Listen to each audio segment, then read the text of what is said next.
हम पढ़ रहे थे बेटा प्राइस डिटर्मिनेशन।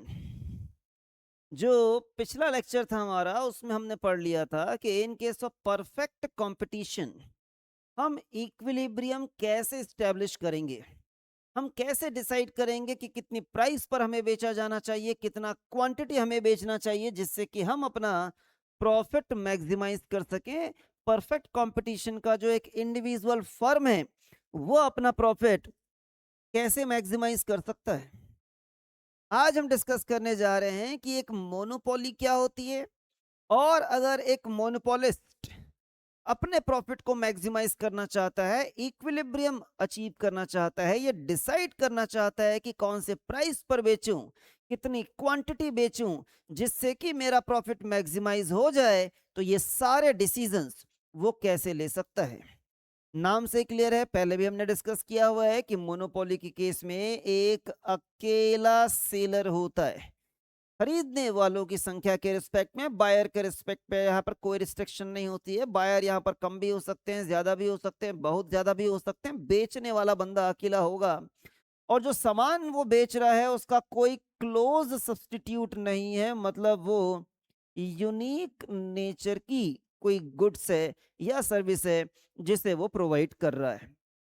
एक ऐसा सर्विस जिसका कोई क्लोज सब्स्टिट्यूट नहीं है।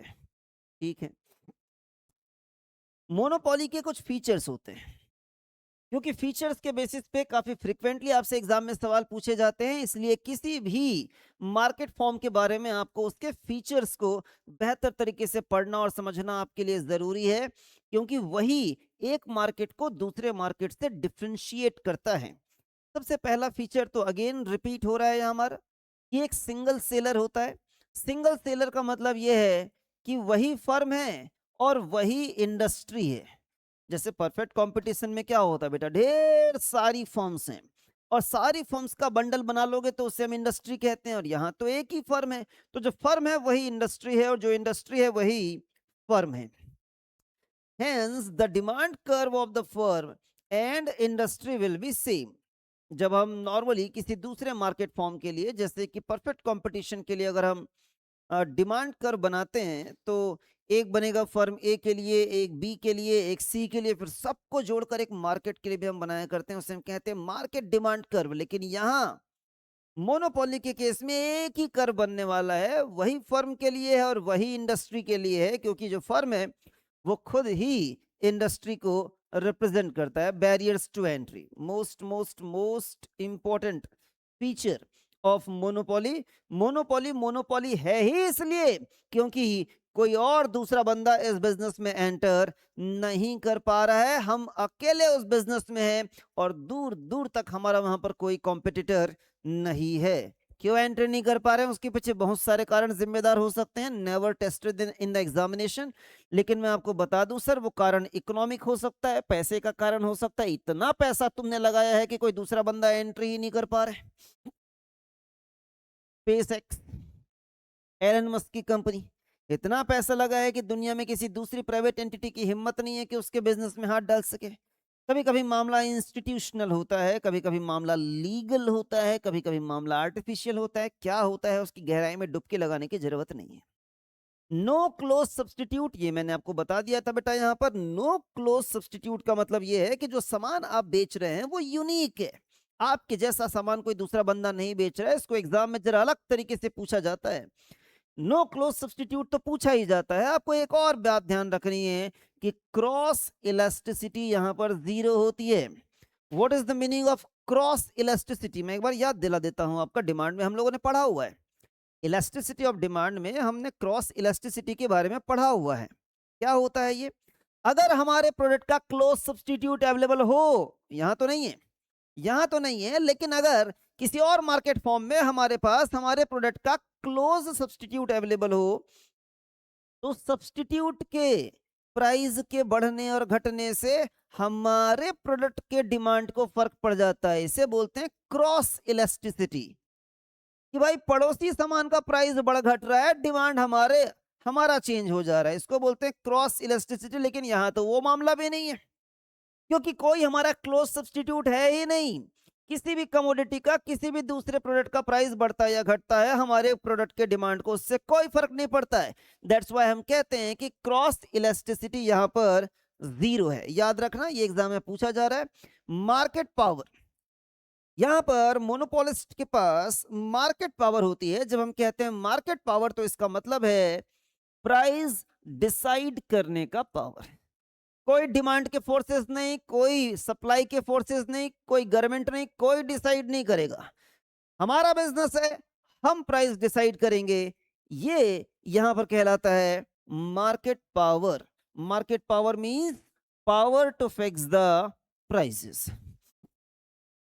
छोटा सा मैंने मोनोपोली के लिए यहां पर शेड्यूल लिया हुआ है। शेड्यूल इज नॉट इंपॉर्टेंट, हमें सीधे इस ग्राफ के बारे में देखना चाहिए। ये ग्राफ आपके लिए इंपॉर्टेंट है, आपको याद रहना चाहिए कि मोनोपोली के केस में ग्राफ कैसा बनता है। मैं उम्मीद करता हूं कि आपको याद होगा कि परफेक्ट कंपटीशन के केस में हम ग्राफ कैसे बनाया करते थे। मैं जल्दी से यहां पर रिपीट कर देता हूं, यहां बनाता हूं। अच्छा है, यहां बनाऊंगा तो मिटाना पड़ जाएगा, यहां बनाता हूं बेटा, शायद आपको याद आ जाए। ये लीजिए, सबसे पहले मार्केट का डिमांड कर्व, मार्केट का सप्लाई कर्व, और यहां पर आता था इक्विलिब्रियम। फिर ये जो प्राइस यहां पर आता था, उसी प्राइस को हम लोग एक्सेप्ट कर लेते थे। ये जो हमने पहले बनाया, ये मार्केट के लिए है, ये जो हम बना रहे हैं ये फर्म के लिए है। और ये जो हॉरिजॉन्टल लाइन आ रही है, इसी को हम बोलते थे कि ये प्राइस है, ये एवरेज रेवेन्यू है, ये मार्जिनल रेवेन्यू है। अल्टीमेटली यही डिमांड कर्व है। याद आ रहा होगा बेटा आपको।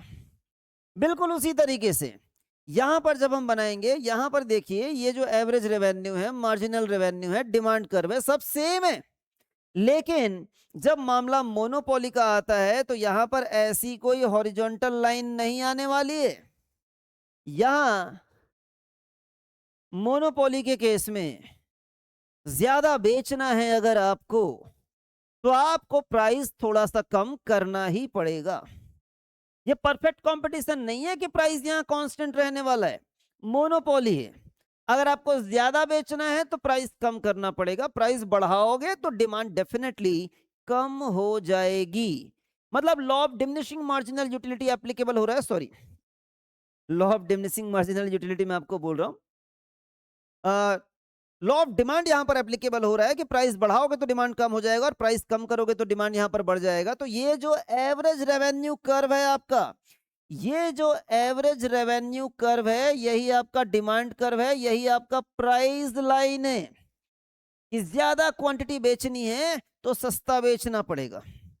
अब यहां पर आपका एवरेज रेवेन्यू और मार्जिनल रेवेन्यू आपस में सेम नहीं रह जाता है। Average revenue, marginal revenue same तब होता है जब वो लाइन हॉरिजॉन्टल होती है, जब केस परफेक्ट कंपटीशन का होता है। मामला परफेक्ट कंपटीशन का नहीं है, यहां एवरेज रेवेन्यू और मार्जिनल रेवेन्यू सेम नहीं होगा।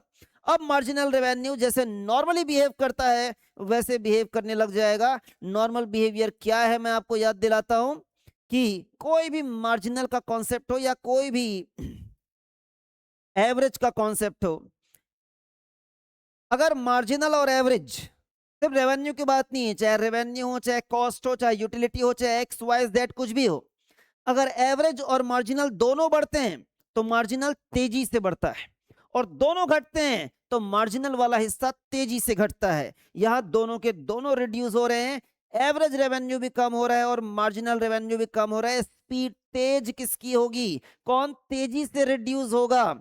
यहां पर मार्जिनल रेवेन्यू तेजी से रिड्यूस होगा। आप देख पा रहे हैं यहां पर कि दोनों का स्लोप अलग अलग है, दोनों का स्लोप अलग अलग है। देखिए, एवरेज रेवेन्यू, मार्जिनल रेवेन्यू दोनों का निगेटिवली स्लोप्ड होगा, हॉरिजॉन्टल लाइन नहीं आएगा। पहली बात ये ध्यान रखनी है।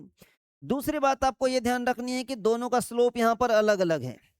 आप देख सकते हैं कि यहां पर स्लोप कम है और यहां पर स्लोप ज्यादा है।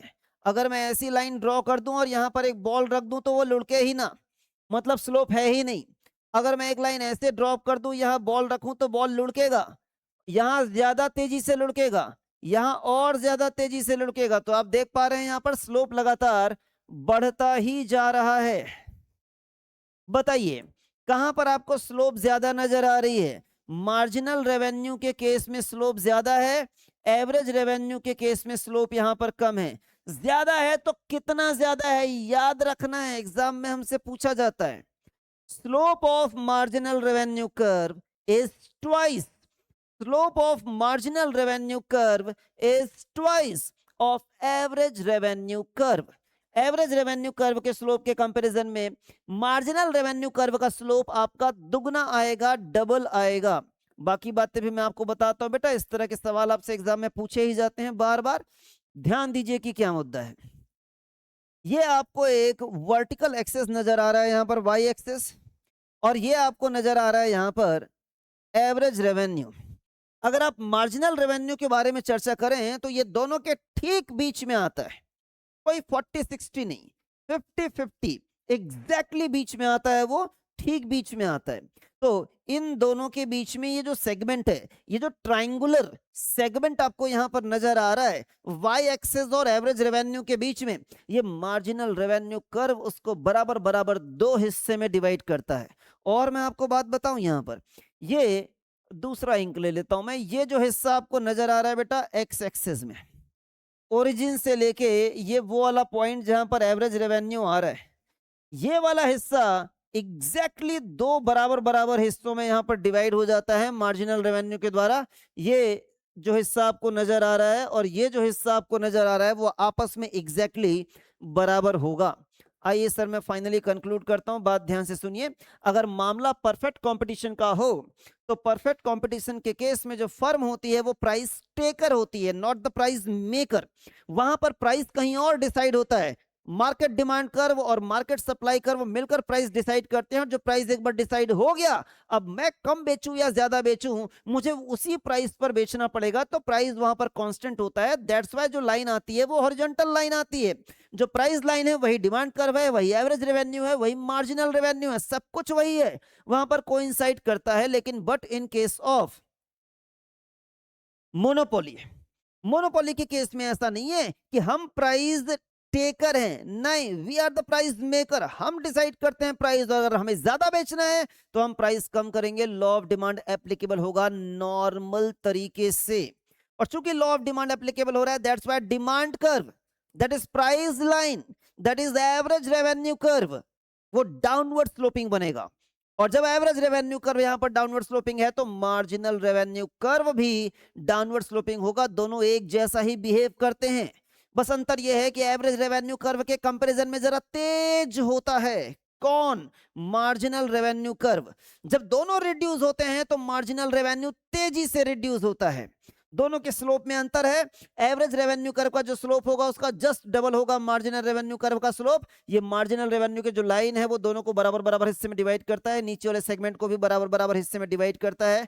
यही सारी बातें यहाँ पर लिखी गई हैं। एवरेज रेवेन्यू के बारे में हम पहले से पढ़ते आ रहे हैं कि ये कभी भी जीरो नहीं हो सकता, कभी भी ये निगेटिव नहीं हो सकता है। आपको यहाँ नजर आ रहा है कि वो एक्स एक्सिस को टच कर गया है, क्योंकि इस तरह से आपकी किताबों में ग्राफ बना कर दिया गया है, अदरवाइज मरता मर जाएगा। लेकिन एवरेज रेवेन्यू कभी जीरो नहीं होगा, एवरेज रेवेन्यू कभी नेगेटिव नहीं होगा। Average revenue remains always always always positive.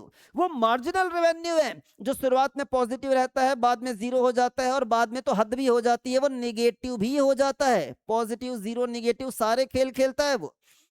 Marginal revenue सारी चीजें हो सकती हैं। Average revenue curve and demand curve are coincide.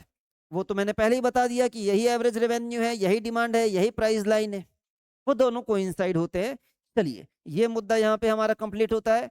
अब आगे जब मामला आता है इक्विलिब्रियम का, कि हम ये पता लगाना चाह रहे हैं कि एग्जैक्टली हमें सबसे ज्यादा प्रॉफिट कब होगा, तो इक्विलिब्रियम के लिए मामला कुछ ऐसा है कि दो प्रकार की मोनोपोली होती है, एक होता है सिंपल और दूसरा होता है आपका यहाँ पर डिस्क्रिमिनेटिंग। सिंपल मोनोपोली का क्या मतलब है? भाई मैं मोनोपोलिस्ट हूं, जितने भी कस्टमर्स मेरे पास आ रहे हैं मैं किसी कस्टमर से कोई भेदभाव नहीं करता, मैं सबको समान रूप से प्राइस चार्ज करने वाला हूं, सिंपल इकोनॉमी। लेकिन सिंपल मोनोपोली, लेकिन डिस्क्रिमिनेटिंग मोनोपोली ये होता है कि हम किसी कस्टमर से कम पैसा चार्ज कर रहे हैं, किसी कस्टमर से ज्यादा चार्ज कर रहे हैं। हमने कस्टमर्स को अलग अलग सेगमेंट पे डिवाइड कर दिया, एक्चुअली पूरे मार्केट को हमने अलग अलग सेगमेंट में डिवाइड कर दिया है। जिस सेगमेंट से हम ज्यादा पैसा चार्ज कर सकते हैं वो हम ज्यादा चार्ज कर रहे हैं, और जिस सेगमेंट में हमको लगता है कि यार यहाँ ज्यादा पैसा चार्ज करने से शायद कस्टमर हमसे सामान नहीं खरीदेगा, हम वहां कम चार्ज कर रहे हैं। हमने कस्टमर को अलग अलग सेगमेंट में डिवाइड कर दिया है, इसे हम कहते हैं डिस्क्रिमिनेटिंग मोनोपोली। दोनों के बारे में आगे चल के हम डिस्कस करने जा रहे हैं। एक्चुअली ये जो प्राइस डिस्क्रिमिनेशन का कॉन्सेप्ट है वो सबसे पहले प्रोफेसर पीगू ने दिया था, नाम याद रखिएगा, एग्जाम में पूछा गया है। प्राइस डिस्क्रिमिनेशन की जो प्रैक्टिस पाई जाती है, वर्ड ध्यान में नहीं आ रहा था, ये जो प्रैक्टिस मार्केट में पाई जाती है, ये प्रैक्टिस सबसे पहले ऑब्जर्व की किसने? प्रोफेसर पीगू ने। क्या होता है? इनका कहना है कि ये डिस्क्रिमिनेशन का काम लोग 3 प्रकार से करते हैं। एक को उसने नाम दिया फर्स्ट डिग्री, दूसरे को नाम दिया सेकंड डिग्री, तीसरे को नाम दिया third degree. First degree exam में पूछा हुआ है, सेकंड डिग्री एग्जाम में पूछा हुआ है, थर्ड डिग्री पूछे जाने वाला है। हाँ, तीनों याद रखिएगा। प्रोफेसर पीगू के अनुसार ये जो डिस्क्रिमिनेशन का कार्यक्रम है वो 3 अलग अलग प्रकार से हो सकता है। पहला होता है personalised. What is the meaning of personalised? हम तो जो भी कस्टमर आएगा हर एक कस्टमर से बार्गेन करेंगे। हम टटोल कर देखेंगे कि कौन सा कस्टमर कितना पैसा पे कर सकता है। अगर एक कस्टमर से हमको लगता है कि यार इससे तो 1 लाख रुपए लिए जा सकते हैं, ये बंदा तो 1 लाख रुपए दे सकता है, तो उससे 1 लाख रुपए ले लेंगे। दूसरा बंदा आएगा, सेम प्रोडक्ट बेच रहे हैं, प्रोडक्ट में कोई अंतर नहीं है, जो प्रोडक्ट एक बंदे को बेच रहे हैं वही प्रोडक्ट हम दूसरे बंदे को बेच रहे हैं। लेकिन एक दूसरा बंदा हमारे पास आया, सेम प्रोडक्ट उस बंदे को हम दे रहे हैं और हमको लगता है यार इससे तो हम 60,000 से ज्यादा ना निकाल पाएंगे। सेम प्रोडक्ट 2 मिनट पहले एक बंदे को 1 लाख रुपए में दिए, दूसरे बंदे को हमने 60,000 रुपए दे दिया। पर्सन टू पर्सन, एक एक इंडिविजुअल पर्सन के हिसाब से हम क्या करते जा रहे हैं? प्राइस चेंज करते जा रहे हैं। इसे हम कहते हैं पर्सनलाइज्ड। ईच पर्सन पे देयर मैक्सिमम लिमिट। अब एक बंदा अगर अपना मैक्सिमम लिमिट में पे कर देगा तो उसका कोई सरप्लस नहीं बचता है। कंज्यूमर सरप्लस का कॉन्सेप्ट आपको मालूम है ना, कि कोई सामान खरीदने के लिए जाएंगे, आपके मन में एक्सपेक्टेशन रहेगी, एक जीन्स पसंद आ गई दुकान में आपको और आपके मन में एक्सपेक्टेशन है कि यार, दुकानदार से आपने पूछा भैया कितने का है, उसने बोला भैया रुक जाओ मालिक से पूछ के आता हूं मैं। जब तक वो पूछ कर आ रहा है आपने दिमाग में सोचा अगर ये इसको 3,000 बोलेगा ना तो मैं ले लूंगा, 3,000 से ज्यादा बोलेगा तो नहीं लूंगा। इसका मतलब आप मैक्सिमम 3,000 पे करने को तैयार है और सामने वाले बंदे ने उसकी कीमत बता दी 2,500, 2,500। आप तो 3,000 पे करने को तैयार थे मैक्सिमम और उसने कीमत बता दी उसकी 2,500। तो 2,500 एक्चुअली आप पे करेंगे, इसे हम कहते हैं पेड यूटिलिटी। 3,000 रुपए के बराबर का सामान आपको मिल गया, इसे हम कहते हैं यूटिलिटी ऑब्टेन्ड। और इन दोनों के बीच का जो गैप होता है उसे हम कहते हैं कंज्यूमर सरप्लस। कंज्यूमर को सरप्लस तभी होता है जब वो पे कम करता है और उसे एक्सपेक्टेशन ज्यादा यूटिलिटी की होती है। लेकिन यहां तो मोनोपोलिस्ट निचोड़ ले रहा है, पर्सन टू पर्सन अलग अलग प्राइस चार्ज करता है और जो मैक्सिमम लिमिट होती है वो उतना पैसा वसूल लेता है। मतलब कुछ आप ऐसा समझ लीजिए कि उस दुकानदार ने समझ लिया, आपके मन की बात पढ़ ली उसने, ये बंदा तो मैक्सिमम इसका 3,000 पे कर सकता है और आपको उसने रेट कोड कर दिया 3,000। आपने कहा वही तो मैं भी सोच रहा था कि 3,000 रुपए तक देगा तो मैं ले लूंगा, इससे ज्यादा करेगा तो ना लूंगा मैं, और आप 3,000 पे किए और वापस आ गए। तो आप मुझे बताइए आपको यूटिलिटी कितने रुपए के बराबर मिली? 3,000 के बराबर। जो यूटिलिटी आपने पे की वो भी कितने के बराबर है? 3,000 के बराबर। क्या आपको कोई सरप्लस मिला? नहीं। यही यहां पर बोला जा रहा है, नन लेफ्ट, कोई सरप्लस नहीं बचता है। ऐसा आप लीगल सर्विसेज या कस्टम आर्ट के केस में कर सकते हैं जिसमें कोई प्राइस पहले से फिक्स नहीं होता है। आप आर्टिस्ट हैं, आप आर्टिस्ट हैं और कोई आर्ट वर्क आप बनाकर तैयार करते हैं, आप कस्टमर टू कस्टमर अलग अलग लोगों को अलग अलग चार्ज करते हैं। अंबानी जी, अडानी जी जैसे धन कुबेर आपके पास आ जाएं तो आप मनचाहा रेट वसूल सकते हैं उनसे। लेकिन कोई दूसरा व्यक्ति आ गया जिसके पास इतने पैसे नहीं है, आपको मालूम है कि मैंने अंबानी जी को रेट दिया था 5 करोड़ रुपए का, इसको अगर मैं 5 करोड़ का रेट दूंगा तो वो उल्टे पांव भाग जाएगा।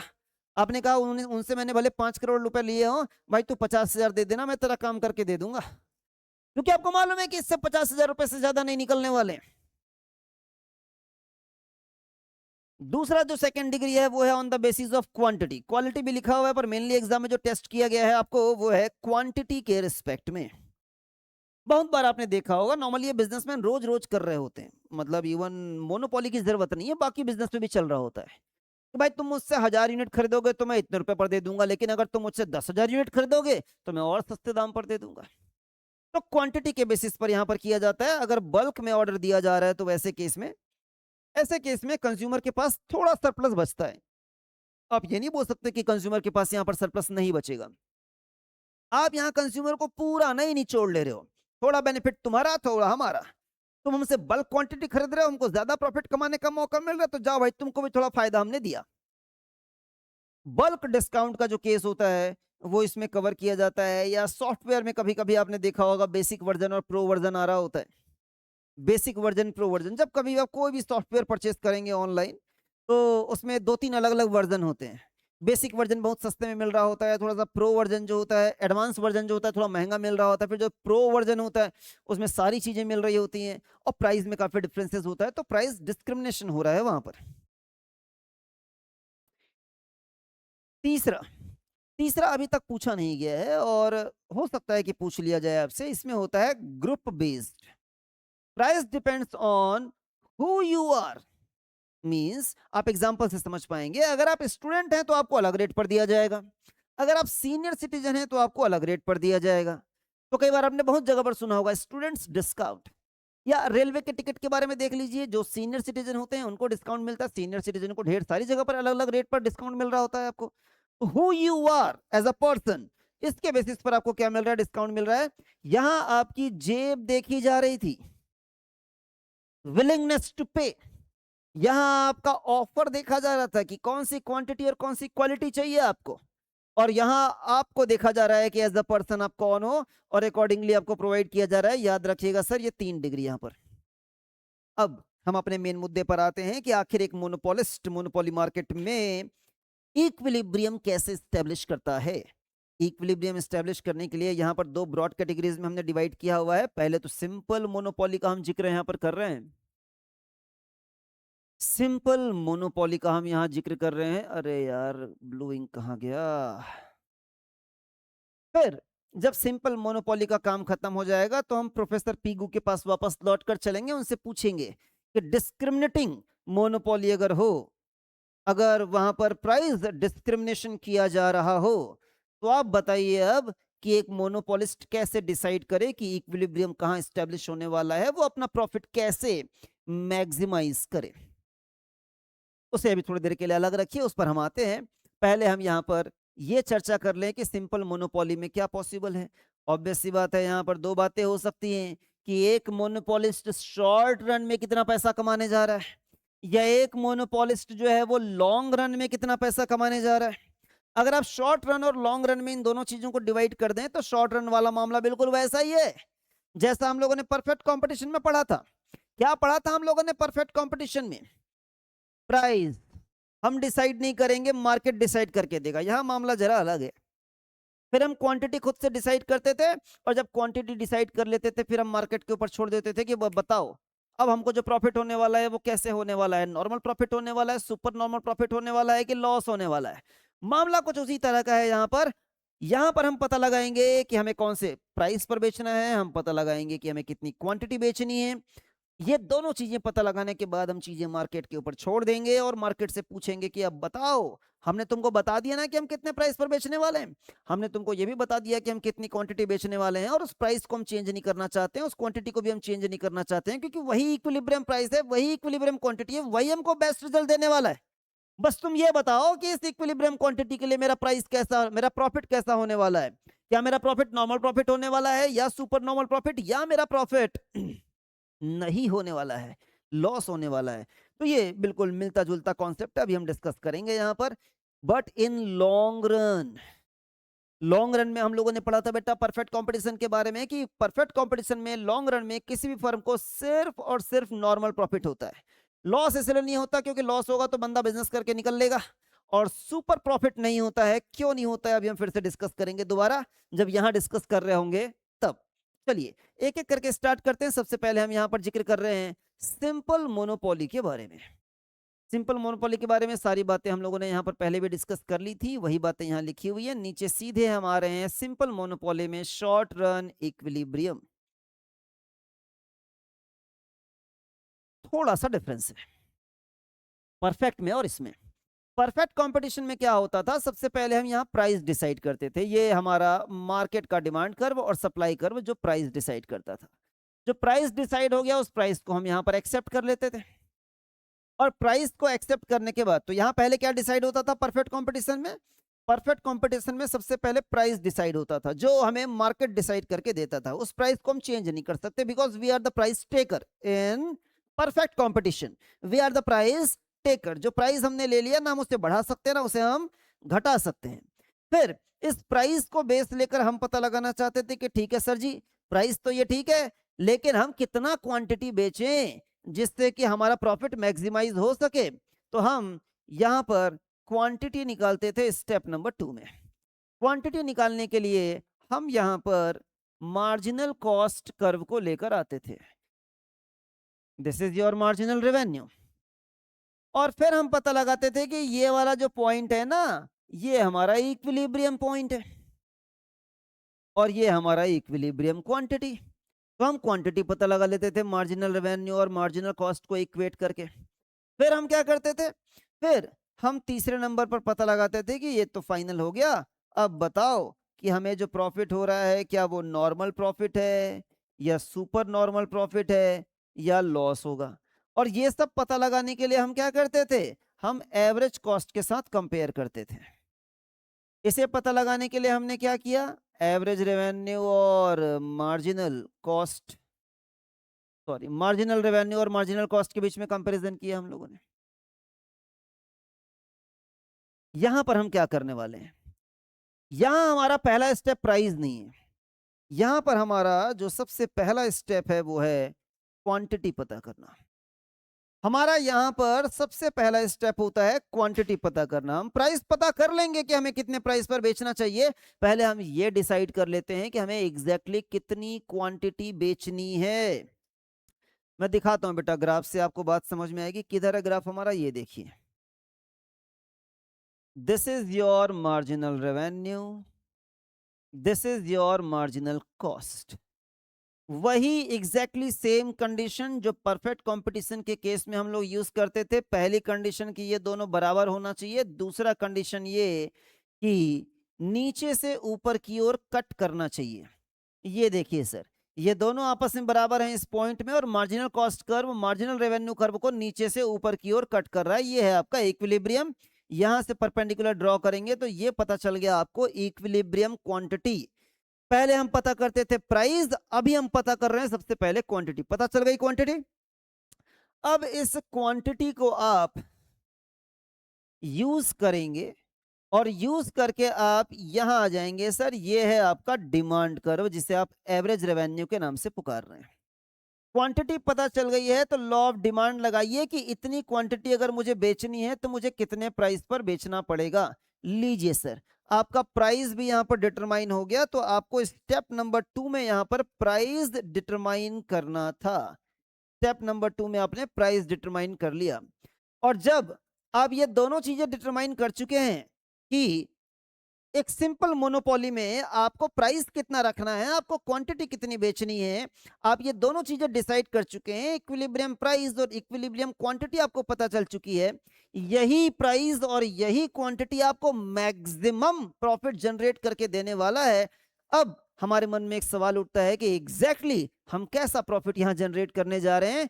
क्या हमारा प्रॉफिट नॉर्मल है या सुपर नॉर्मल है या लॉस? तो हमें पिक्चर में एक तीसरे कर्व को भी लाना होगा। कौन है वो तीसरा कर्व?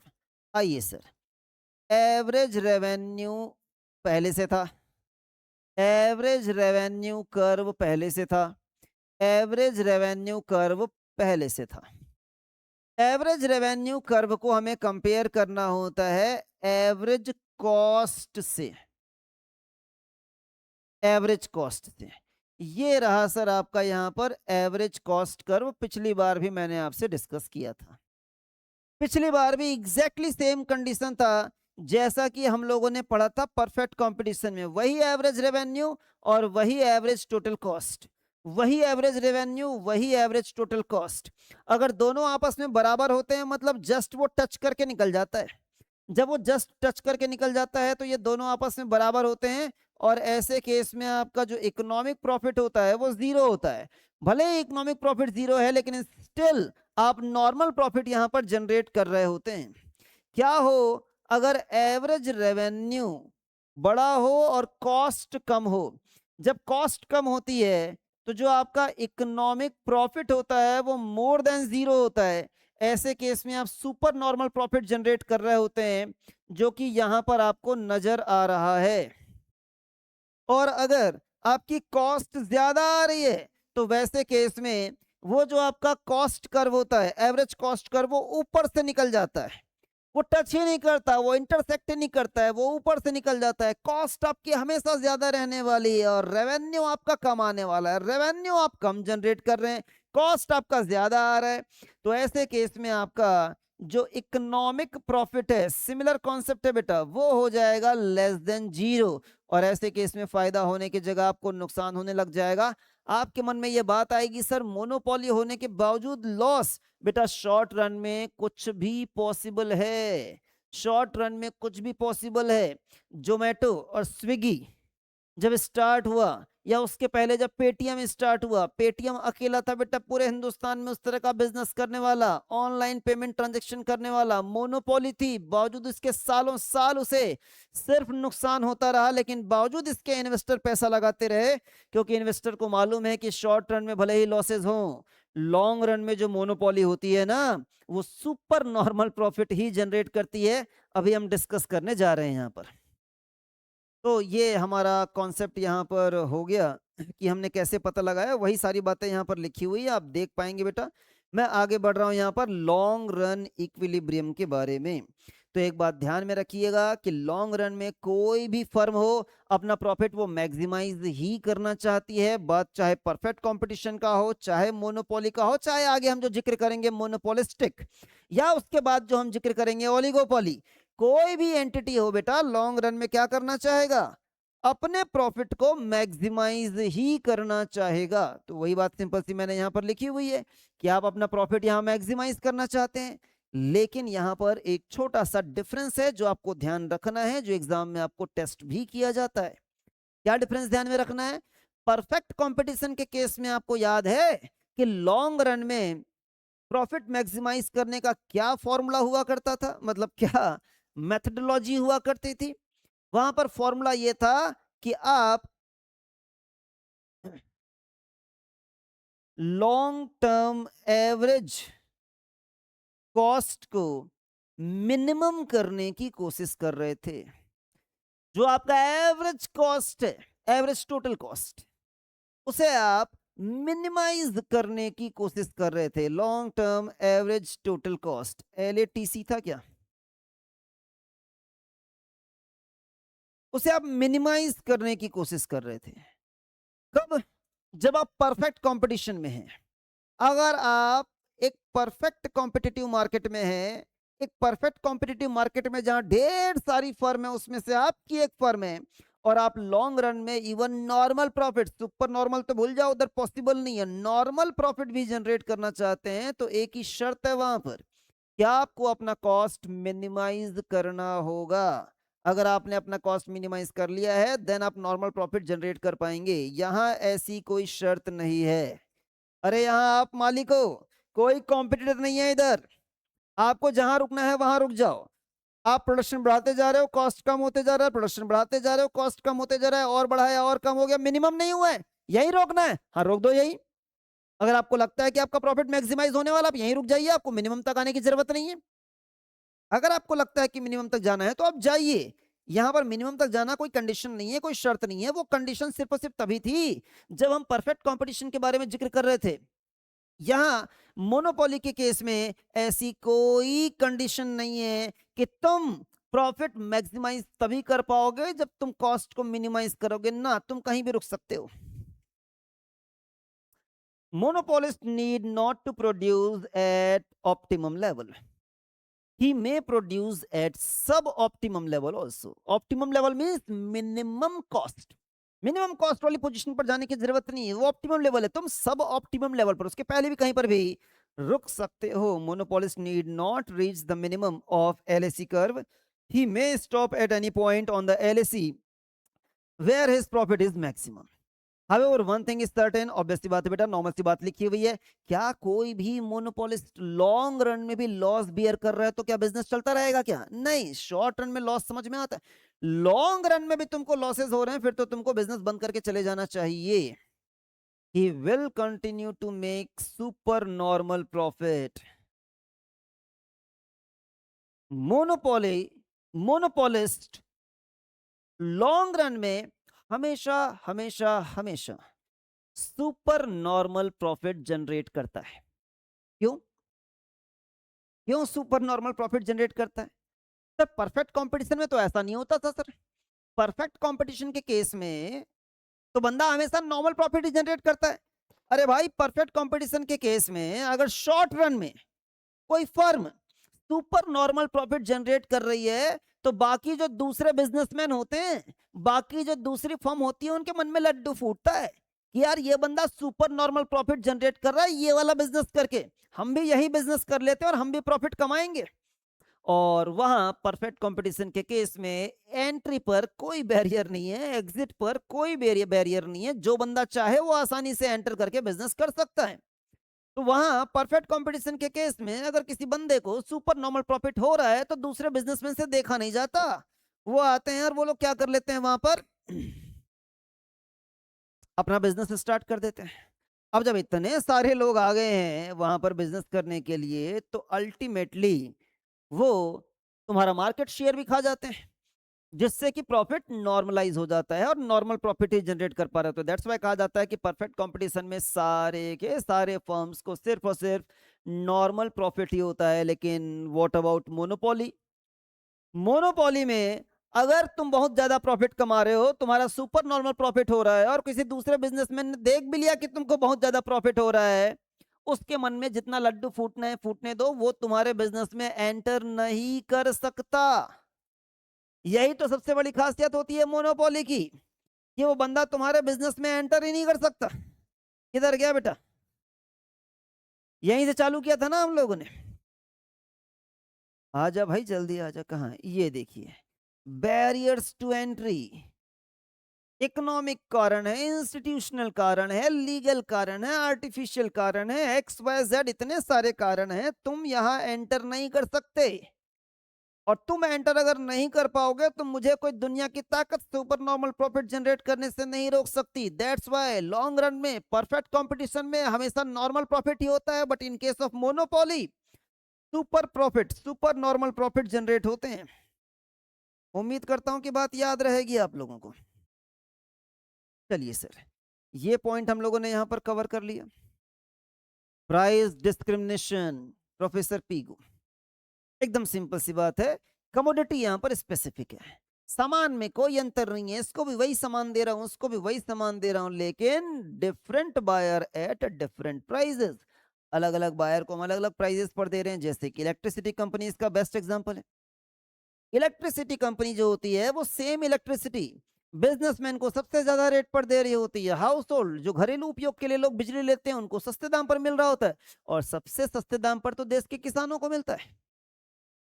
बिजली तो बिजली है, चाहे बिजनेसमैन को दिया जाए, चाहे हाउस होल्ड को दिया जाए, चाहे किसानों को दिया जाए।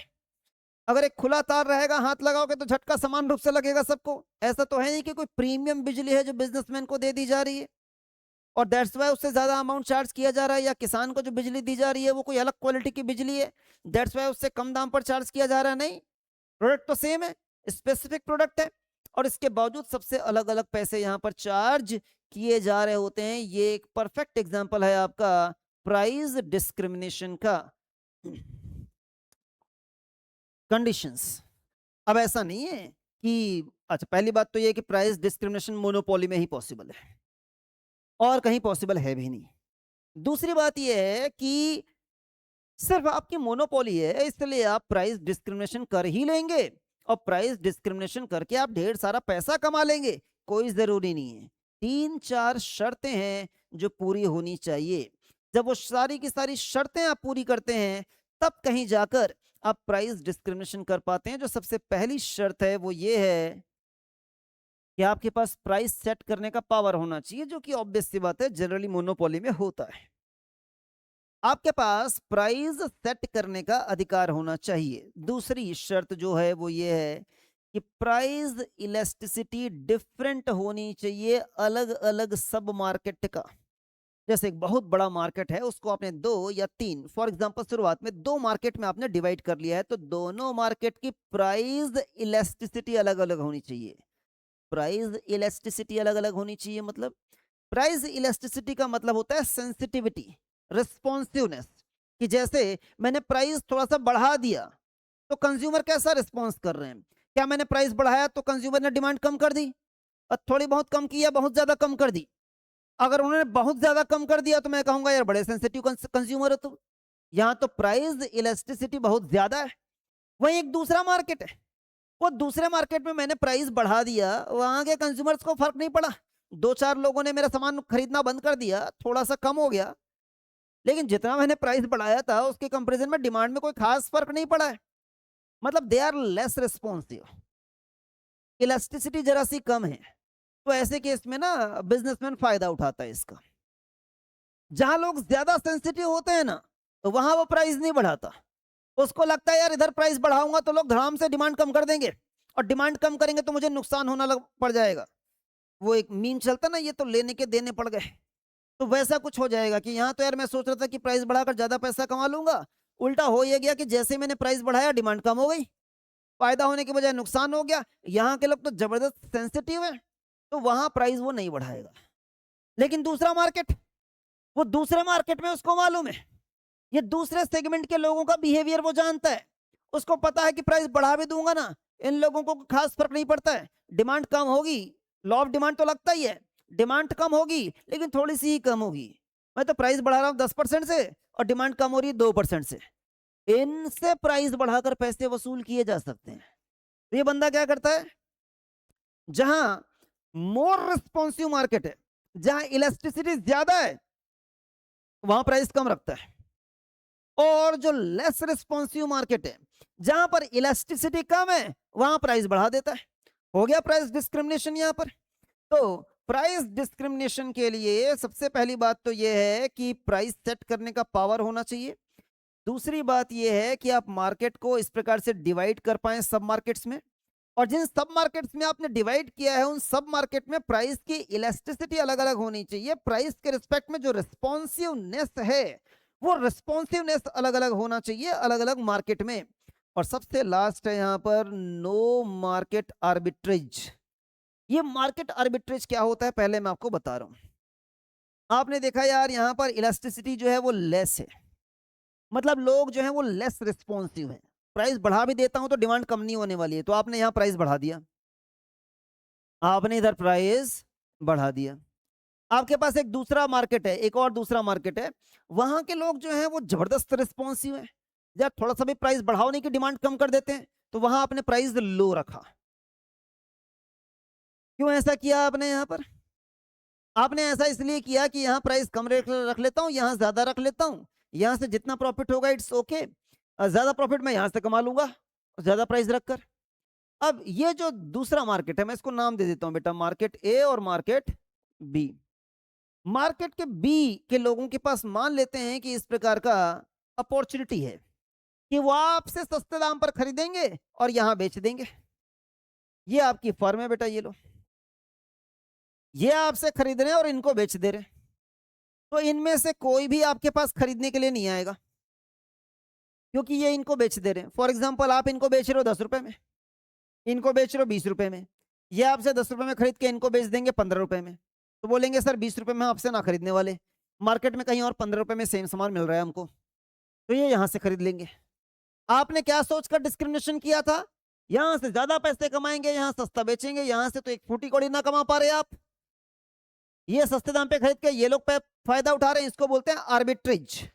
अगर मार्केट में सेम कमोडिटी का प्राइस एक जगह पर अलग और एक जगह पर अलग होता है, तो सस्ते दाम पर खरीदकर महंगे दाम में बेच देना, सस्ते दाम पर खरीदकर महंगे दाम में बेच देना, इस प्रकार से जो लोग फायदा कमा रहे होते हैं, इसे बोला जाता है बेटा टेक्निकल लैंग्वेज में आर्बिट्रेज। अगर एक मार्केट है तो ये माना जाता है कि मार्केट में एक सेम कमोडिटी का प्राइस हर जगह पर सेम होगा, लेकिन अगर ऐसा नहीं है, मार्केट कभी आपको ऐसी अपॉर्चुनिटी प्रोवाइड करता है कि सेम प्रोडक्ट एक जगह पर सस्ते पे मिल रहा है और दूसरी जगह पर महंगे पर बिक रहा है, तो मौके का फायदा उठाओ, सस्ते में खरीद लो और महंगे में बेच दो। जो काम ये आप करोगे सस्ते में खरीद के महंगे में बेचने का, इसे कहा जाता है आर्बिट्रेज।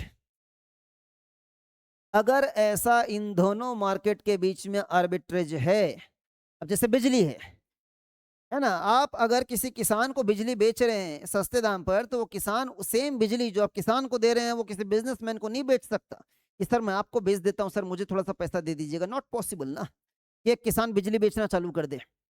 या एक हाउस होल्ड को सस्ते दाम पर मिल रहा है, तो आपने देखा किसी हाउस होल्ड को कि एक बिजनेसमैन को कनेक्शन दे देता हूं सर मैं आपको सस्ते दाम पर। Not possible. आर्बिट्रेज जहां पॉसिबल नहीं है वहां प्राइस डिस्क्रिमिनेशन सक्सेसफुल होता है। अगर आर्बिट्रेज की पॉसिबिलिटी है तो प्राइस डिस्क्रिमिनेशन कभी भी सक्सेसफुल नहीं हो सकता। शर्तें याद रखिएगा। कहां गया बेटा, शर्तें किधर गई? शर्तें याद रखिएगा। प्राइस सेटिंग पावर होना चाहिए, मार्केट को सब मार्केट्स में डिवाइड करना पॉसिबल होना चाहिए, हर एक सब मार्केट में प्राइस इलास्टिसिटी अलग अलग होनी चाहिए, आर्बिट्रेज का मौका नहीं मिलना चाहिए।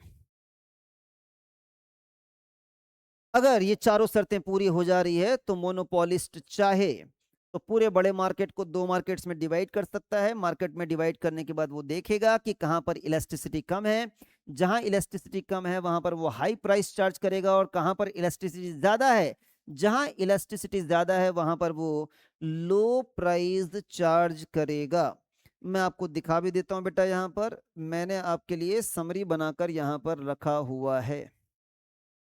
ये देखिए कि जब डिस्क्रिमिनेटरी प्राइसिंग पॉलिसी होती है तो हम अगर मार्केट ए और मार्केट बी के बीच में कंपैरिजन करें कि मार्केट ए में लोअर इलास्टिसिटी है, तो ऐसे केस में हम हायर प्राइस रखते हैं वहां पर, और ज्यादा प्राइस रखोगे तो ऑब्वियस सी बात है आप कम क्वांटिटी सेल कर पाओगे। जहां पर इलास्टिसिटी ज्यादा है, लोग मोर रिस्पॉन्सिव हैं, यहां प्राइस बढ़ाओगे तो आप फंस जाओगे। तो यहां आप प्राइस कम रखते हो, और प्राइस कम रखोगे तो ऑब्वियस सी बात है डिमांड ज्यादा होगी, आप ज्यादा क्वांटिटी बेच पाएंगे। एग्जाम में ये पॉइंट्स आपसे टेस्ट किए गए हैं सर, दैट्स व्हाई मैंने समरी बना के आपको यहाँ पर प्रोवाइड किया है। तो केयरफुली इन बातों को यहाँ पर आप रीड कर लेंगे और समझ लेंगे। मैं जरा आपको बताऊं कि ऑब्जेक्टिव क्या होता है, क्यों करता है आखिर बिजनेसमैन। एक ऑब्जेक्टिव तो क्लियर है सर कि बिजनेसमैन बिजनेस ही इसलिए कर रहा था कि ज्यादा से ज्यादा फायदा कमा सके। तो पहला ऑब्जेक्टिव तो क्लियर है कि बिजनेसमैन यहां पर ज्यादा से ज्यादा प्रॉफिट जनरेट करना चाह रहा है, मैक्सिमम प्रॉफिट। कभी कभी क्या करना चाहता है, वो अपना सरप्लस स्टॉक जो है उसे डिस्पोज ऑफ करना चाहता है। इतना सारा बना लिया है कि बेच नहीं पा रहा है, बेच दिया महंगे महंगे दाम पर, अब जो बचा हुआ स्टॉक है उसे सस्ते दाम पे क्लियर करना चाहता है। तो होता है, आपने देखा होगा सेल लगाते हैं लोग, है ना, कि end of the season cell, या कभी कभी वो इकोनॉमीज ऑफ स्केल एंजॉय करना चाहता है। दो अलग अलग मार्केट है, एक मार्केट में वो महंगा बेच सकता है, लेकिन महंगा बेचेगा ना तो कम बेच पाएगा, कम क्वांटिटी प्रोड्यूस करेगा, और कम क्वांटिटी प्रोड्यूस करेगा तो इकोनॉमीज ऑफ स्केल, जो ज्यादा मात्रा पे बनाने पर जो ढेर सारे फायदे होते हैं डिस्काउंट वगैरह पे सामान खरीदने का, और जो हमको फायदा होता है वो फायदा उसको मिल नहीं पा रहा है। वो इकोनॉमीज ऑफ स्केल का फायदा लेना चाहता है, लेकिन इतना बना लेगा तो बेचेगा कहाँ? जिस मार्केट में वो हायर प्राइस पर बेचता है वहां तो डिमांड कम जनरेट होती है। तो उसने कहा ये वाले मार्केट से डिफ्रेंशिएट करके कोई दूसरा मार्केट और है क्या जहां मैं सस्ते दाम पर बेच सकता हूं? तो वो दूसरा मार्केट भी खोज लेता है जहां सस्ते दाम पर बेचा जा सकता है।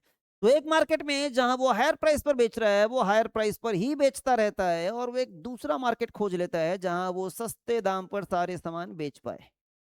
अब सस्ते दाम पर बेचेगा तो ढेर सारा बेचना पड़ेगा, तो ढेर सारा बनाना पड़ेगा, और ढेर सारा बनाएगा तो उसे इकोनॉमीज ऑफ स्केल का फायदा होगा। To capture the foreign market, कभी कभी उसका उद्देश्य होता है फॉरेन मार्केट को कैप्चर करना। तो आप आगे चल के भी पढ़ेंगे बेटा हायर क्लासेस में, इंटरमीडिएट और फाइनल लेवल पर, कि जब आप चीजों को एक्सपोर्ट कर रहे होते हो तो उसे आप काफी सस्ते दामों पर बेच रहे होते हो। मतलब इंडिया में कोई सामान आप 100 रुपए का बेच रहे हो, एक्सपोर्ट करके अमेरिका में आप 70 रुपए में बेच देंगे उसी को।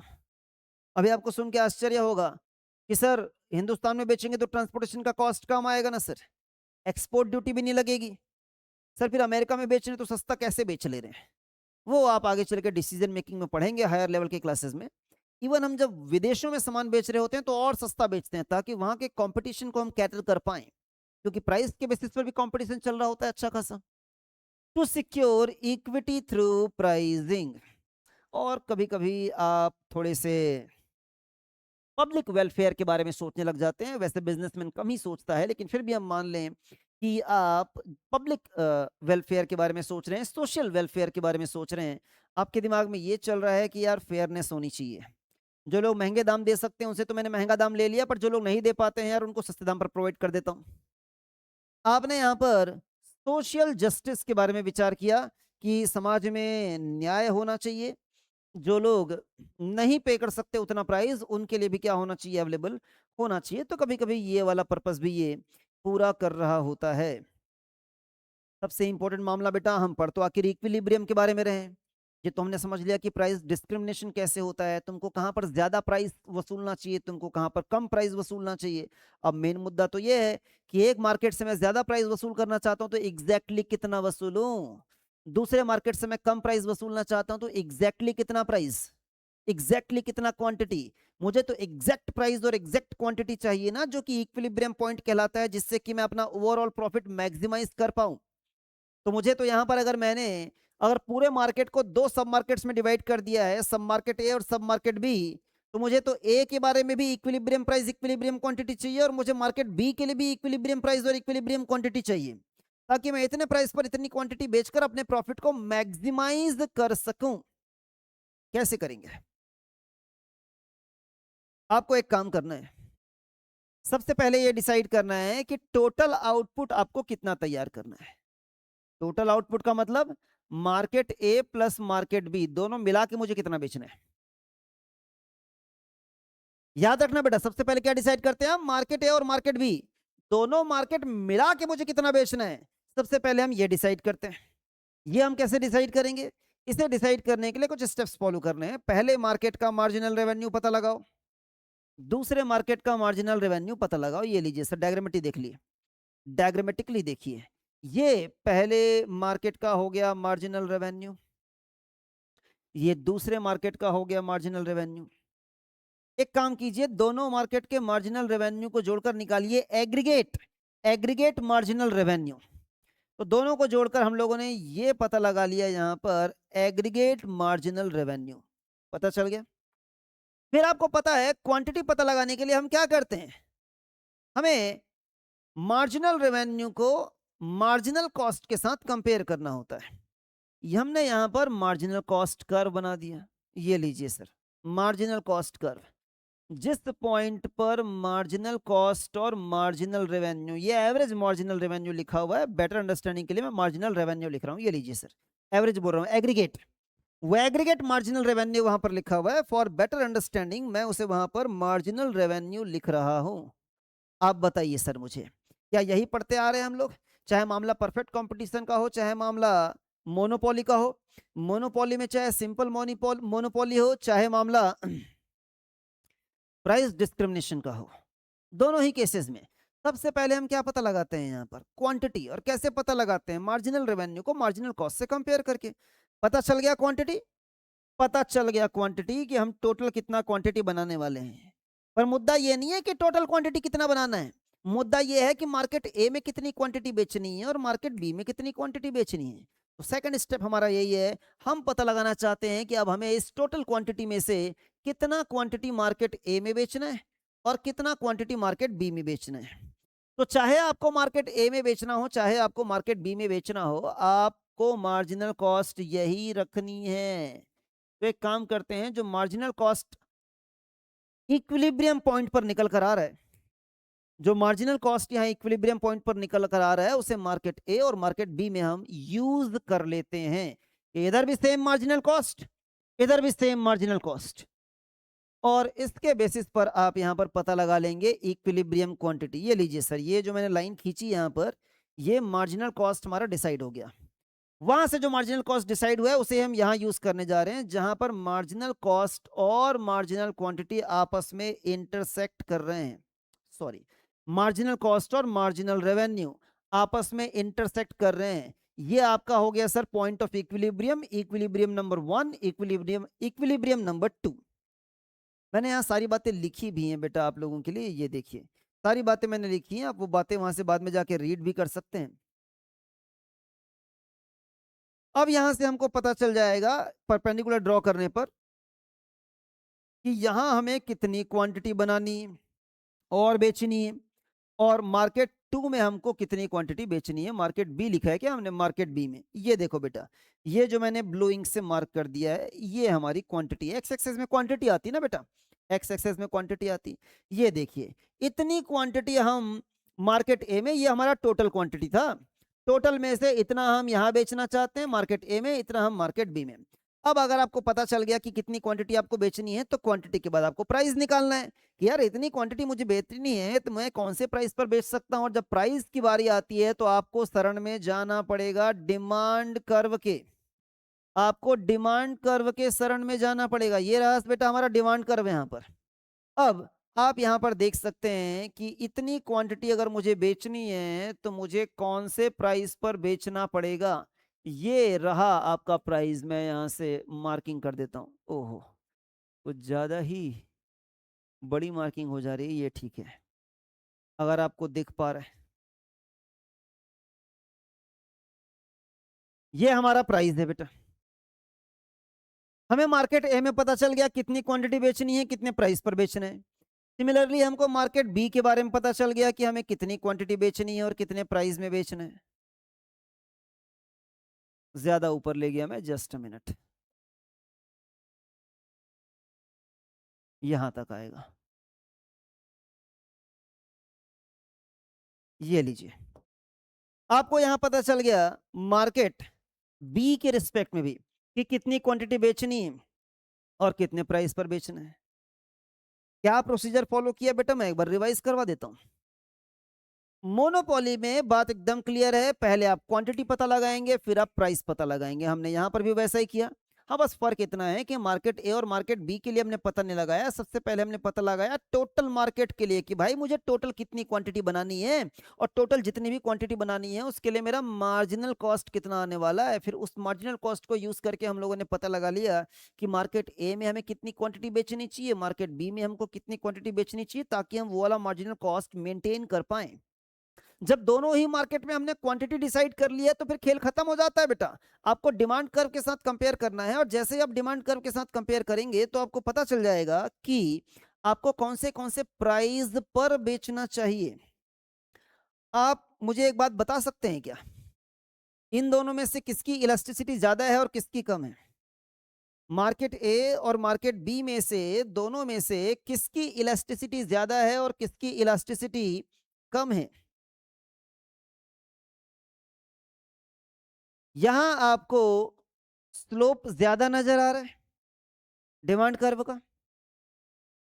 स्लोप अगर यहां पर ज्यादा है और यहां स्लोप अगर कम है तो बेटा यहां इलास्टिसिटी मोर है,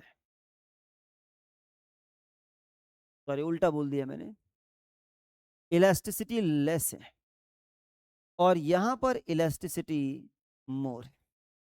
एक्चुअली ये आपको याद आ रहा होगा, इलास्टिसिटी जीरो होती है बेटा, इलास्टिसिटी इनफाइनाइट होती है जब ग्राफ ऐसा बनता है, और जब ग्राफ ऐसा बनता है तो इलास्टिसिटी जीरो होती है।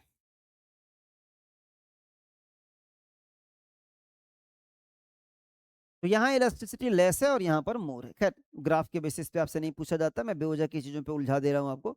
मत उलझो बेटा मत उलझो, वापस आ जाओ। तो ये मैंने तीनों डिसीजंस आपको बता दिए कि कैसे आपको डिसाइड करना होता है।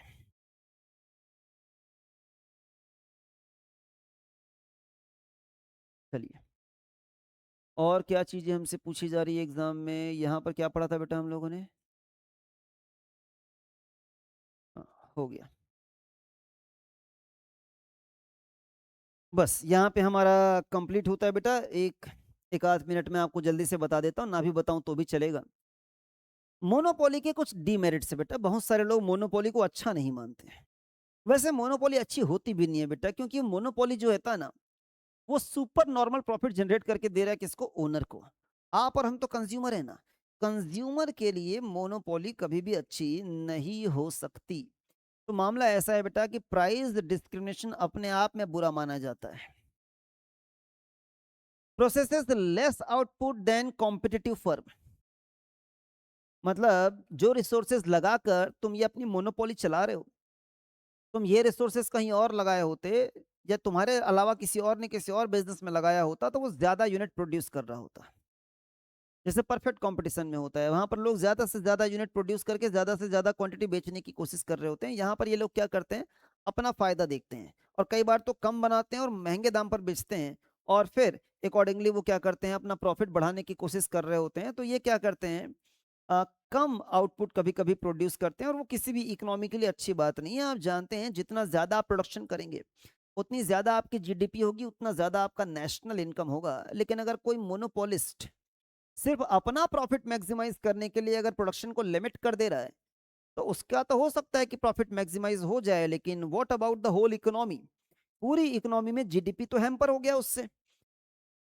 Prices higher than the competitive firm, और ऑब्वियस सी बात है ये लोग काफी महंगे दाम पर अपना सामान बेच रहे होते हैं। रिस्ट्रिक्ट्स कंज्यूमर सॉवर्निटी, यहाँ पर कंज्यूमर राजा नहीं होता है। बाकी सब सारी जगह पर हम क्या पढ़ते हैं, जैसे खासकर परफेक्ट कंपटीशन में हमने पढ़ा था कि कंज्यूमर की सॉवर्निटी होती है, कंज्यूमर ही वहां पर राजा होता है, जो मर्जी चलती है वो कंज्यूमर की चलती है। यहाँ नहीं बेटा, यहाँ कंज्यूमर की नहीं चलती, कंज्यूमर को कोई चॉइस अवेलेबल नहीं है। यहाँ पर मोनोपोलिस्ट एक प्रोडक्ट बनाकर बेच रहा है, जो प्रोडक्ट बनाकर बेच रहा है वही तुमको खरीदना पड़ेगा।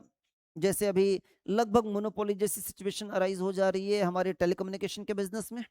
वो जो रेट चार्ज कर रहे हैं उस रेट पे आपको खरीदना पड़ रहा है। अभी 2 दिन पहले की खबर है, एयरटेल वालों ने अपने बहुत सारे छोटे छोटे प्लान बंद कर दिए हैं और महंगे प्लान लॉन्च कर दिए हैं, और आपको और हमको मजबूरी में वही प्लान्स खरीदने पड़ेंगे।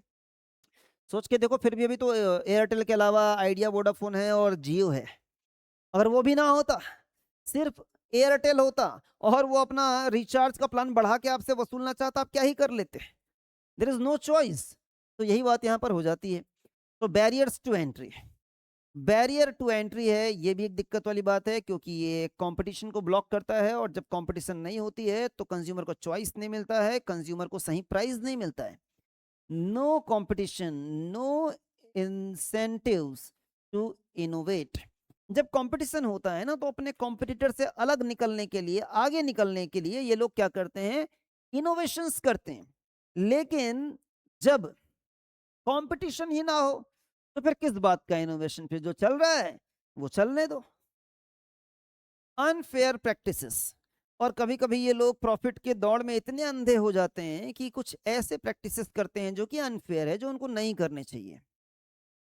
ठीक है, जैसे माइक्रोसॉफ्ट के रिस्पेक्ट में बिल गेट्स की मोनोपोली थी। मोनोपोली होने के बावजूद कोई दूसरा बंदा एंटर ना कर पाया, इसलिए उसने गलत प्रैक्टिसेस फॉलो किए। ठीक है, दर्ज है सर सारी की सारी चीजें रिकॉर्ड में। अमेरिका में उनके खिलाफ इन्वेस्टिगेशन चला, उनका नार्को टेस्ट हुआ जिसमें वो पकड़े गए, है ना, कि उन्होंने गलत प्रैक्टिसेस किए हैं अपने बिजनेस को फायदा कमाने देने के लिए। दुनिया का सबसे अमीर आदमी था भाई साहब, उसने गलत प्रैक्टिसेस की। अब जाकर देखिएगा, उसी चीज की आशंका यहाँ पर जाहिर की जा रही है कि मोनोपोली अच्छी नहीं है। जब मोनोपोली अच्छी नहीं है तो फिर क्या करना चाहिए, क्या रेमेडी है इससे बचने का? गवर्नमेंट ही बचा सकती है सर, देश की सरकार ही बचा सकती है। इतने बड़े आदमी से पंगा कौन लेगा जो मोनोपोली में है? तो गवर्नमेंट क्या करना चाहती है, प्रिवेंट करना चाहती है। गवर्नमेंट पहले तो ढेर सारे ऐसे एक्शन लेती है जिससे कि मोनोपोली क्रिएट ना हो पाए। जैसे कि आइडिया वोडाफोन डूबने की कगार में आ गया था, देश की सरकार ने उसको बेल आउट पैकेज दिया, ढेर सारे उसके कर्ज माफ किए ताकि वो ना डूब पाए। लोगों ने देश की सरकार को क्रिटिसाइज किया कि भाई आप एक प्राइवेट एंटिटी के लिए इतने करोड़ों रुपए क्यों दे रहे हैं, अरबों रुपए क्यों दे रहे हैं? देश की सरकार ने कहा भैया अपन दे नहीं दे रहे हैं, मोनोपोली स्टैब्लिश हो जाएगी, अकेला जियो बचेगा, अकेला एयरटेल बचेगा। यहाँ पर 2 4 5 प्लेयर होने चाहिए टेलीकम्युनिकेशन में, ताकि कंज्यूमर को एक्सप्लॉइट ना कर पाए वो लोग। देश की सरकार ने मोनोपोली से प्रिवेंट करने के लिए ये एक्शन लिया, और कल की डेट में अगर प्रिवेंट करने के एक्शन लेने के बावजूद अगर मोनोपोली स्टैब्लिश हो जाती है तो फिर गवर्नमेंट को सामने आकर कुछ रेगुलेटरी नॉर्म्स बनाने पड़ते हैं, गवर्नमेंट उसे रेगुलेट करती है। तो पहले तो गवर्नमेंट कोशिश करे कि मोनोपोली स्टैब्लिश ना होने पाए, और फिर भी हो जाए तो गवर्नमेंट की जिम्मेदारी बनती है कि वो ऐसे मोनोपोली को रेगुलेट करे, क्योंकि वो किसी और की तो सुनता नहीं है। शायद देश की सरकार वो आपकी बात सुन ले। इस तरीके से हमारा यहाँ पर मोनोपोली वाला कॉन्सेप्ट कंप्लीट होता है बेटा। मोनोपोलिस्टिक छोटा सा कॉन्सेप्ट है जो हम कवर करेंगे नेक्स्ट लेक्चर में, और उसके बाद फिर ओलिगोपोली है, वो भी बहुत ज्यादा बड़ा नहीं है, कुछ अच्छे कॉन्सेप्ट्स वहां पर ओलिगोपोली में है, वो भी हम डिस्कस करेंगे। अभी इस लेक्चर में इतना ही। क्वेश्चंस बनाकर देखिए। पास्ट एग्जामिनेशन के स्टडी मेट के सारे क्वेश्चंस आपसे बन जाएंगे।